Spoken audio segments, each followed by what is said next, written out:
السلام عليكم. سنتعرف في هذا الفيديو عن موعد وتوقيت مباراة نادي نهضة بركان ضد نادي اتحاد الجزائر برسم إياب نصف نهائي كأس الاتحاد الإفريقي 2024 والقنوات الناقلة لهذه المباراة. أولا، لا تنسى الصلاة على رسول الله. كما يعرف الجميع بأن مباراة الذهاب بين الفريقين لم تلعب بعد منع النادي المغربي نهضة بركان من حمل القميص المخصص له للعب المباراة من قبل مسؤولي اتحاد الجزائر الجزائرية، وبهذا يعتبر النادي المغربي فائزا بحصة 3 أهداف ل0.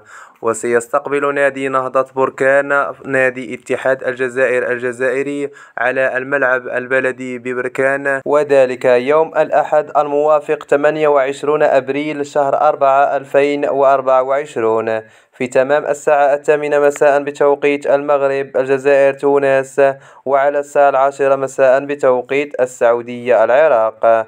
ومن المرتقب نقل المباراة على شبكات قنوات بآن سبور إن شاء الله.